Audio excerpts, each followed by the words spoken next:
Hey guys, welcome back. We have with us again for a follow-up on the Las Vegas shooting, Stephanie Jones of Body by Steph, and she has found out some more stuff to add to our last interview that we did. Hey Stephanie. What's up? How are you? Guys? Great. Great. Okay, what'd you find for us? Okay, well, we'll start. I like to stick to facts, and then we can kind of fill in the puzzle. There's not many pieces left, I'll be honest with you. So I guess the LA Times, a lot of mainstream media, they are starting a lawsuit with Nevada and against the LV, the Las Vegas Metro Police Department, because there's been no release of, they've basically sealed all the records, all the video, the body cameras, the 911 calls, recorded everything, and they've ignored, and they're saying it's an ongoing investigation, although they come out and say it's closed because, we got the lone shooter, Stephen Paddock, right? Yeah. Okay, no, that's not true. There's too much evidence, which we're going to go over my whiteboard here. So yeah, I guess there's several lawsuits going on, and there's it's LA Times, AP, ABC News, CNN, New York Times, and Washington Post, and I think there's a couple others that are actually suing Nevada and Las Vegas. What? Yeah, I didn't even know. I have not heard that. That's crazy to me. Here's that. Oh yeah, here's the. I have a huge file here. Okay. Yeah. Got it. Wow. Yeah, that's one big thing. And then I guess we'll go over, there's been 4 more deaths in the last, less than 2 weeks. Yeah. And 2 of them live here in Henderson by me. Well, and then the third one, Dennis and Farine Carver are the couple that died in the car accident. That they live here in Henderson. I live in Henderson. Then there's Danny Contreras, he was a survivor, and he was murdered. They found him in an abandoned house on the 26th of October, shot 3 times. And then just last night, Jason Aldean's attorney, who's the attorney for Route 91, he had a seizure in his sleep. Did you know that? Did you know that? Yeah, I heard about that. I didn't read it, but I heard about it. Oh, wow. Yeah. So I'm really healthy. Right. And I don't have. You're happy too? Are you happy too? And no suicide. No suicidal tendencies, and you're not going to slip in the tub. All right. Yeah. Nope. Good. And I drive really well, and okay. Or anything like that. So. All right. But yeah, there's an article that came out 5 minutes ago, and it was a part 2 of one that came out yesterday, and I'll just flip it up here, and then we can kind of go over some of the things. So it involves Obama, Soros, the whole Antifa, ISIS, the private military contractors. Yes. Yeah. Yes. I learned a lot about that from they're bigger than our army. They're bigger than our U.S. military. It's, they're militia for hire. Mm-hmm. And I did not realize they're the ones who basically in 2013 under Clinton and Obama, they were the rebels that, turned over Libya and, try to destabilize Syria as well. And the one they used is out of Saudi Arabia. It's called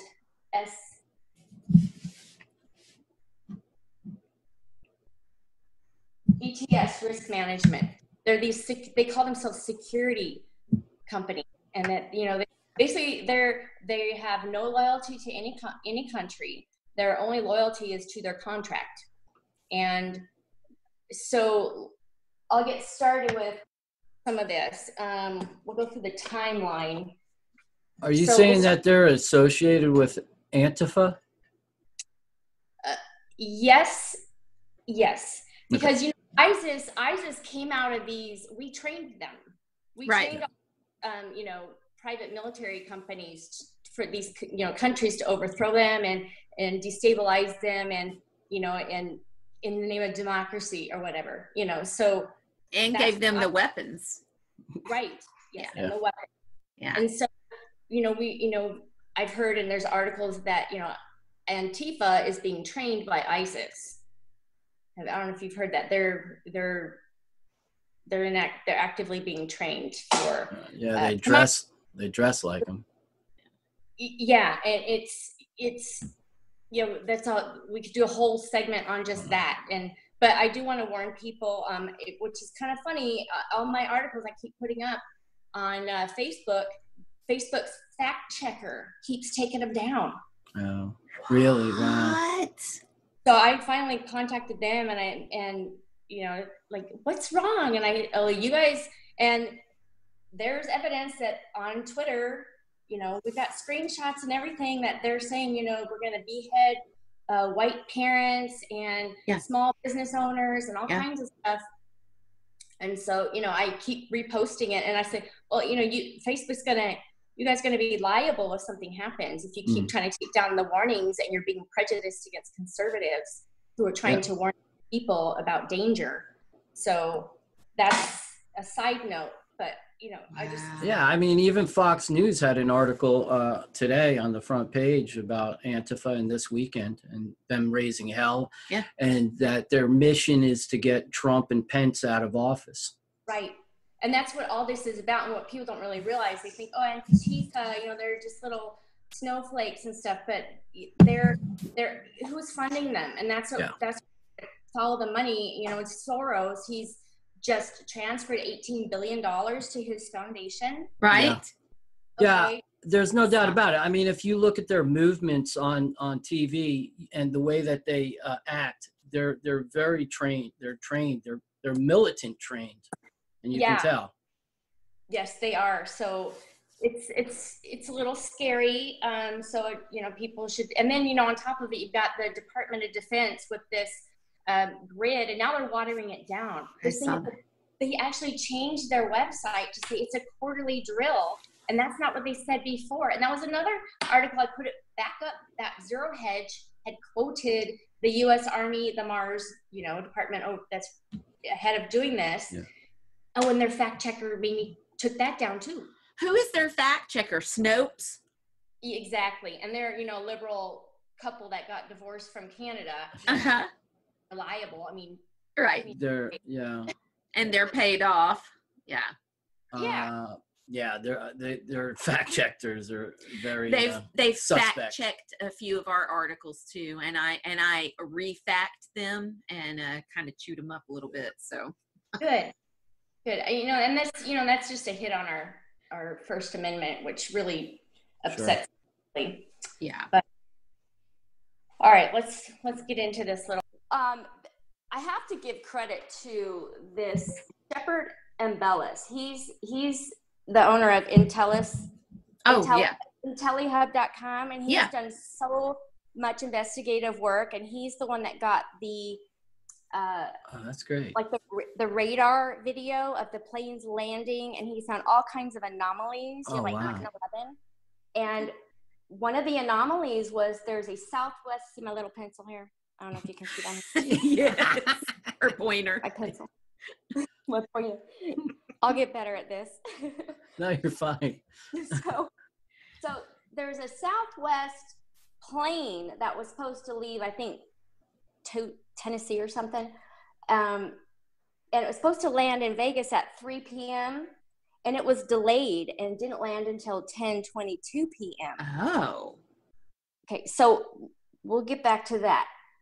So we have there's like Maverick Helicopters and Mustang Aviation Group, and I think there's one more, but they're all involved with these Mustang Aviation Group, and they own, there's about 47 of these helicopters out here, and I can't remember the model number of it, but they're $3.2 million helicopters, and they have they're known for their quiet, their tail rotor is very quiet, and they're the high end, they do tours and whatnot, and they're like, so here's the airport right here. I don't know if you can you see that? Yeah. So here's the airport. Okay. All right. These check marks are where there were shootings. We'll get to that later. Okay. So airport, and the helicopters were taken off, you know, they're taken off like down here in the corner. That's where the helicopter pad is. And here's where Route 91 is, right here. Here's Mandalay Bay. Can you lower your camera just a little bit? Tilt it down just a little bit. Tilt down just a bit. While we're looking at the bottom. Okay. Oh, okay. Yeah, that's better. Okay, cool. Yep. That better? Yep. Okay. Yep.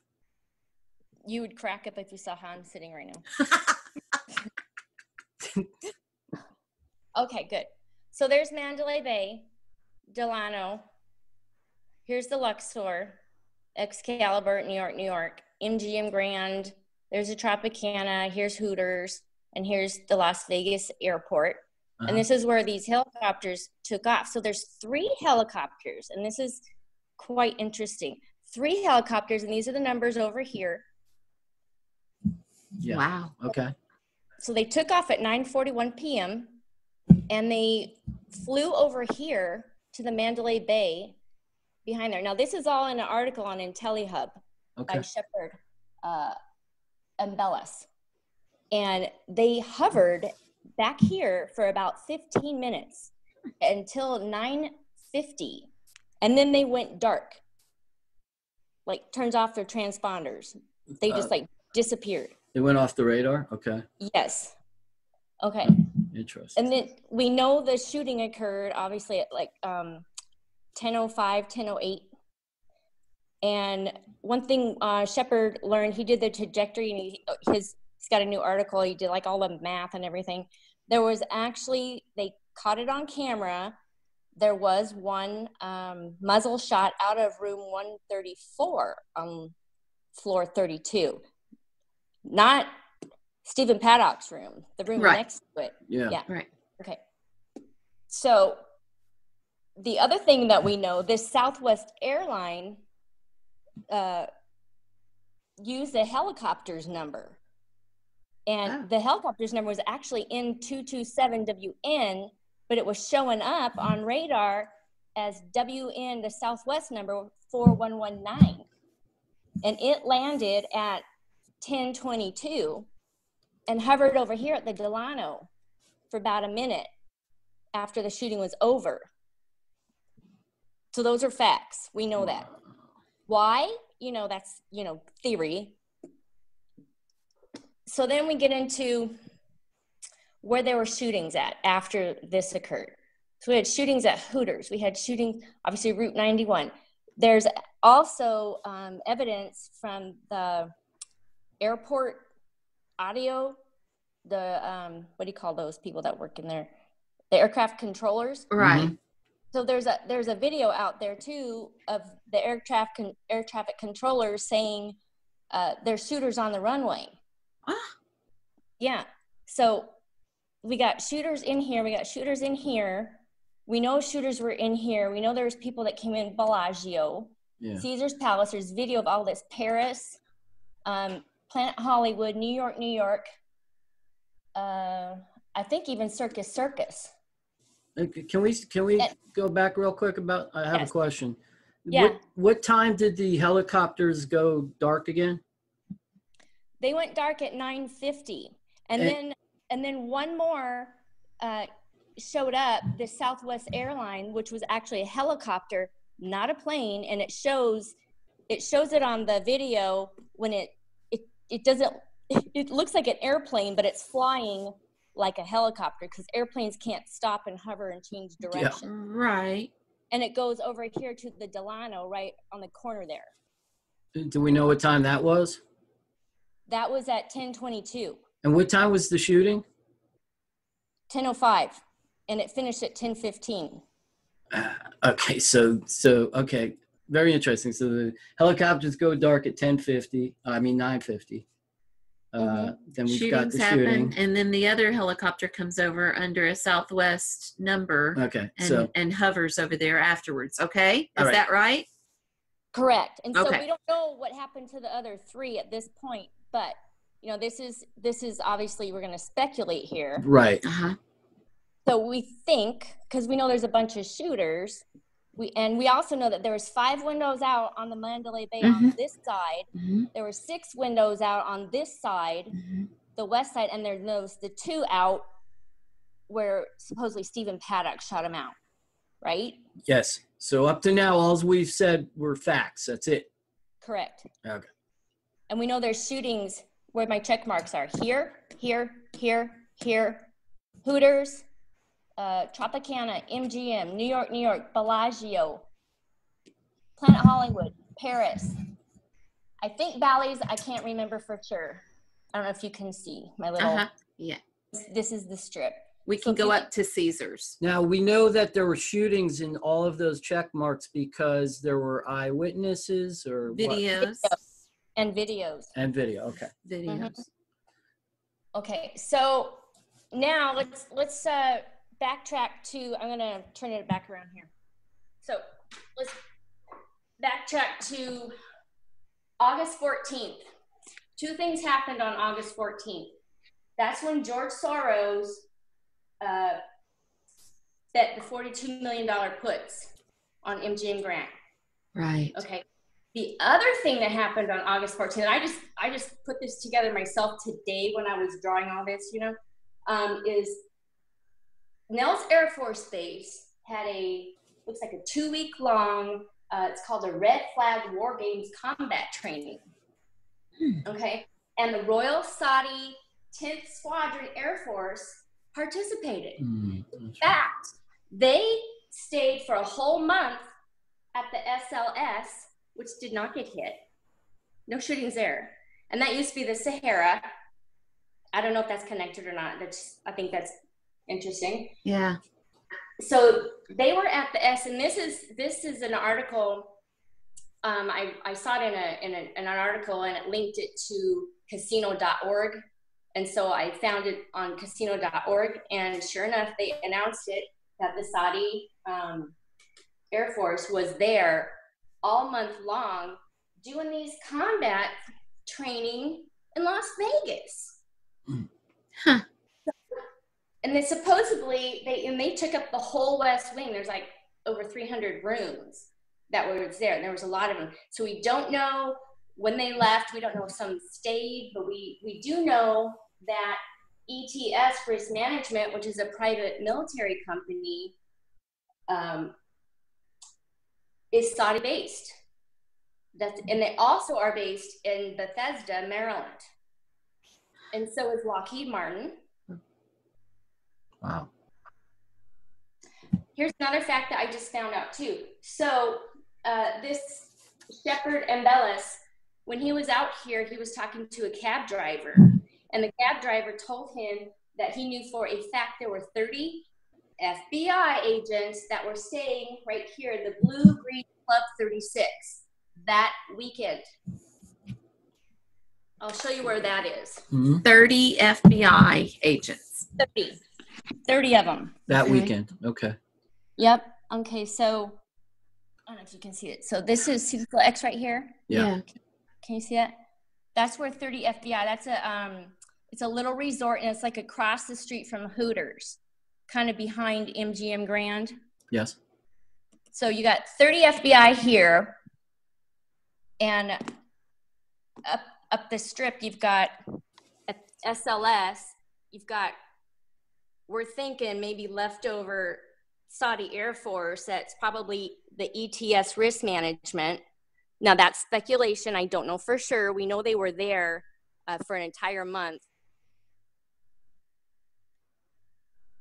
And then also, then we know that Steve Paddock was over here with his girlfriend, who's from the Philippines, right? Right. Okay, she also had 2 social security numbers, was married to 2 different men at the same time, and she's from the Philippines. Now let's get into Stephen Paddock for a second. Okay. So we know that Stephen Paddock worked for the IRS when he first started. He was as an accountant, and then he worked for NASA as well. With the jet, and he was like a jet engineer for jet fuel propulsion systems. And then he worked for Lockheed Martin. Right. Before it became Lockheed Martin. in Bethesda, Maryland. And we know he owns 2 planes, and he has a girlfriend from the Philippines with 2 social security numbers. Yeah. And he owns, okay, now this is where it gets really interesting. He also owns a place called Paradise Ranch 21, LLC.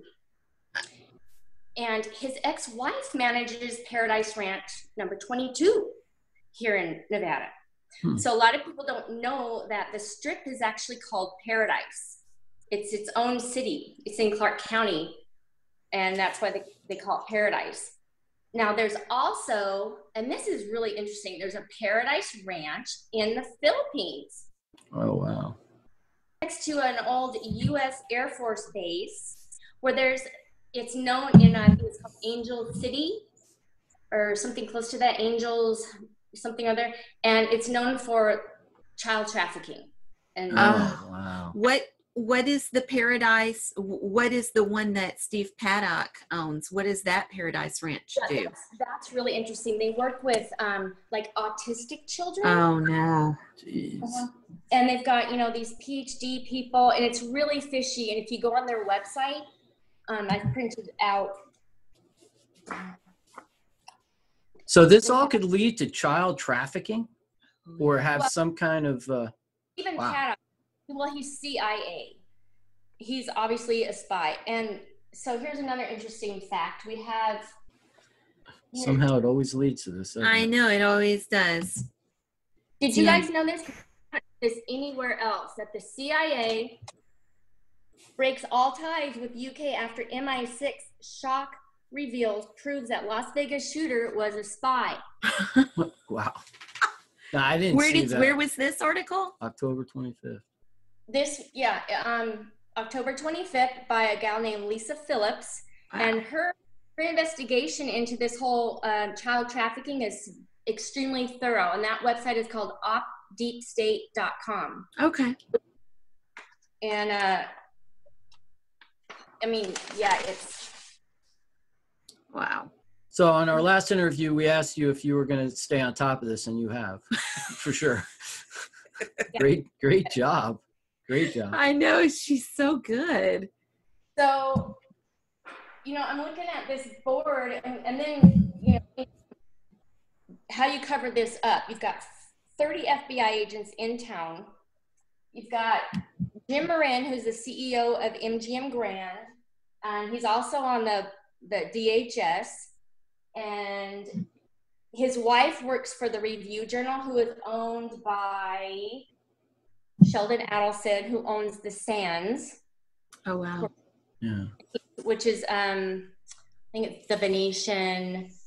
There's several different casinos, and he owns the Review Journal, the big newspaper and our news out here. You've got, OSI and the Chertoff Group that make these X-ray backscatter machines. And then you got the Las Vegas Metro Police Department who, don't know what to do. I mean, Bardo is looks like a tail between his legs. He's a puppet. Yeah. Bad, but not that bad. So, and then who's funding all of this? Who can fund this? Who can fund organizing helicopters to look like airplanes and changing the transponder numbers, and to go back to the helicopters after the 1022, they I forget what they called it, like an exit escape or something like that. They think that helicopter was on the Delano, and we know there was a shooting there. Right. And they picked up one of the shooters in the helicopter, that was an escape route. Okay. And at 9:41, when the helicopters went to the Mandalay Bay behind it, this is theory now, because I'm, why would they go there and hover for 15 minutes before the shooting and then go dark? Right. The speculation is that they were dropping off snipers, about 4 of them. And then they went dark, and we don't know where they went. But then that's when the shooting started, and people said it was coming from all directions, right? Yeah. Yeah. And we know there were. Go ahead. So I might have missed this, but who's the owners of the helicopters? They're Mustang Aviation Group, and it's the. Hang on one second. Is that military or I don't? What organization is that? It is. So the choppers are affiliated with Mustang Helicopters, Maverick Helicopters, and Maverick Aviation Group, all of which are owned by a 68-year-old Army veteran named Gregory Rokna. And according to Vegas Incorporated, Rokna owns 47, and they're called Echo SATR 130s. And they're among the best touring helicopters on the planet, and they cost $3.2 million. Whoa. So these are touring helicopters that went dark during a shooting, or right before a shooting. Mm-hmm. Real interesting. I can put my tinfoil hat on now. I know. Wow. What's really interesting, and the other thing is that the Southwest Airline helicopter, that was actually a police helicopter. That wasn't one of these. And that landed on the Delano at 10:22. Not looking good for them, is it? So this guy that owns those other 3 helicopters, I can only imagine, the FBI spent hours and hours questioning him, because wouldn't he be somebody a person of interest? Yeah. A POI? I don't know, because nobody's talking, and they already got the shooter, so the case is closed. But then they say it's an ongoing investigation when they're being sued, and they won't respond to the LA Times or CNN. Right. Yeah, they got the lone shooter, but they are encouraging anybody who has any videos to bring them to them. Yeah, I guarantee you, if I was flying a helicopter and went dark, my ass would be in jail. Oh, yeah. Oh, yeah. Excuse my French. Yeah. And so this gets even a little bit better. And then after the helicopter at 10:22 at the Delano, I believe it went dark. And I'm trying to summarize all this because it's so much information. But, it looks like it ended up, it went dark, and then it kind of blended in with like 7 other helicopters that were in line going up the strip towards the Bellagio about the same time that shooting happened and some of the others happened. Oh, so wait a minute. Now we've got helicopters that are side by side or in a line. You're saying in a line? It's all on the video. You can watch that. It's That's quite a sight, huh? Now we're going to see something interesting. A group of 8 helicopters take off from Maverick Helicopters. I've written down and I've cross-referenced the call signs of all 8 of these aircraft. That's the 3rd one. That's the 4th one. A 5th one pops up. No call sign. 6 and 7 and 8 are, there's the 8th right there. So what we see is all 3 call signs from the original 3 helicopters that were behind Mandalay Bay that never returned show up there. Now, I know what you might be thinking. You might be thinking about the helicopters that landed near Maverick Helicopters, but they did not actually land at the Maverick Helicopters location where these aircraft took off. They landed over here. So how did they get back over there? And they magically appear back on radar just after the shooting stopped at 10:16. Another interesting thing that I noticed was that the last helicopter in the original group of 3, call sign N848MH, actually turns its transponder on, pops up right there. It just popped up, and I'll show that to you frame by frame here. But it's like it never actually took off from Maverick Helicopters, but perhaps left the shooting scene and joined that group formation and turned its transponder on right when it got into that group formation. One more very interesting thing that we see here, we're going to see pretty soon what looks to be an airline coming from the right. And it's going to be masked as a Southwest Airlines flight. It's going to enter frame here in just a second. It's going to be coming at the airport from a little bit of an angle, and it is bearing the call sign of a Southwest Airlines flight. The problem is, as we'll watch here in just a second, the maneuvers that it pulls are impossible. So there it is. It just entered frame. It's coming in towards the airport. And we'll see the call sign here when my mouse hovers in just a second. Right there, it's a Southwest Airlines flight. Look at the turn that it made, and then watch this. It's just going to stop and hover. So it just stops and hovers there, and then it's going to turn off its transponder here in just a second. There it goes. So some helicopter purposefully masked its transponder as a Southwest Airlines flight, hovered over the Mandalay Bay, and then turned off its transponder. Now, this is after the official shooting timeline, but that's very odd.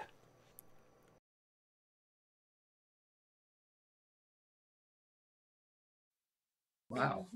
Which and Have the numbers of the helicopters yeah, are on here. They're listed. doing a great job. yeah, Oh my God, so, you're really putting this together. I mean, where do you go from here? What's your end game? You know, what do you want to accomplish? But, you know, with just what you're doing.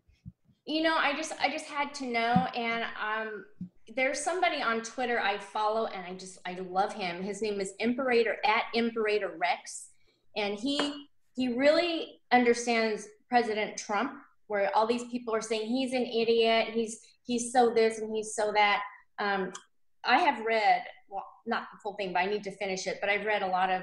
Have you ever read The Art of War? The Art of the Deal, Trump's book? Yeah, I have a long time ago, actually. So this guy, Imperator Rex, he's very positive, and he kind of breaks everything down. That Trump is basically, he's a master of the art of war, Sun Tzu's Art of War. Okay. And then, I don't know if you know Scott Adams, the Dilbert cartoonist. He's always talking about how Trump is the master of persuasion. Okay. So he breaks it all down why Jeff Sessions has recused himself, and so now you got people on both sides bashing Jeff Sessions, but you're seeing what's happening right now with like the uranium one coming out. Mm-hmm.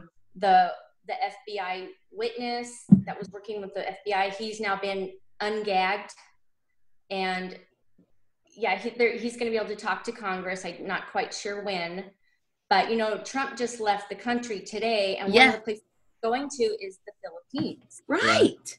Yeah, Jim just said that right before we came on with you.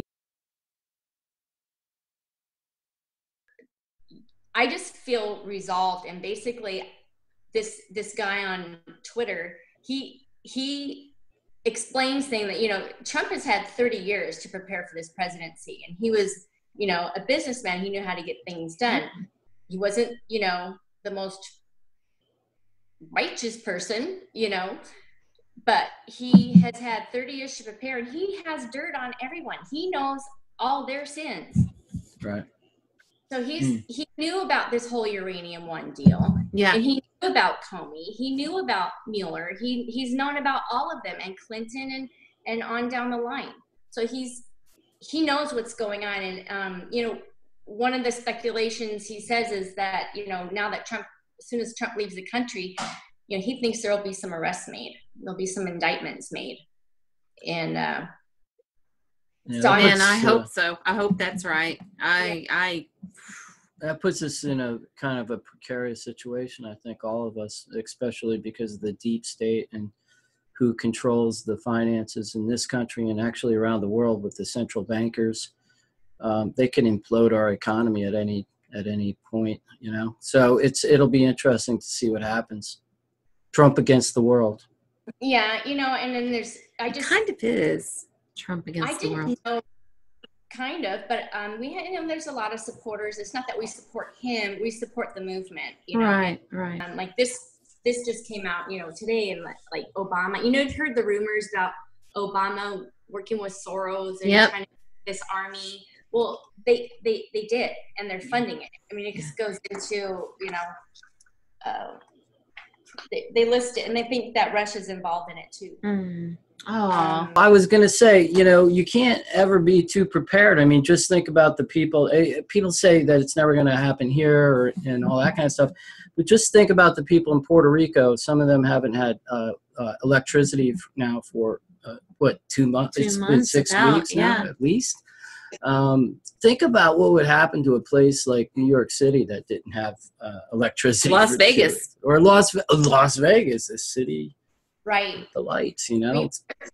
We've actually looked at like all that. There's only like 4 exits out of Las Vegas. We're sitting ducks here. Yeah. There's the I-15 north and south, and then you've got I think it's Diamond something that goes west, and it's just more of a big boulevard. And then you can go towards Arizona, but there's a bridge, so you don't want to do that in case something happens. Right. Yeah, I mean, it'd be a standstill. And I tell everybody, this is not fear-mongering, by the way. This is just being prepared. This is being smart.